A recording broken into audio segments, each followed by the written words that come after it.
उत्तर प्रदेश के by elections में मजलिस के 2 उम्मीदवारों का ऐलान।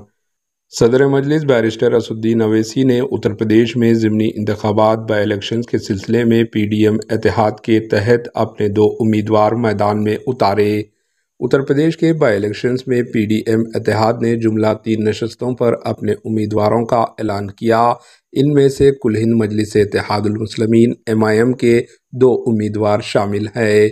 मजलिस के 2 उम्मीदवारों में कंदूर की असम्बली की नशस्त से मोहम्मद वारिस और मीरापुर की असम्बली नशस्त से अरशद राना को उम्मीदवार बनाया गया, जबकि प्रगतिशील मानू समाज पार्टी ने सोमबीर पाल को मुझवान असम्बली नशस्त से अपना उम्मीदवार बनाया है। पीडीएम इत्तेहाद ने उत्तर प्रदेश के बाई इलेक्शंस में अपील की है कि वो भारी अक्सरियत से पीडीएम के उम्मीदवारों को कामयाब करें, जिसमें मजलिस MIM के 2 उम्मीदवार शामिल है। Bureau report AHN news.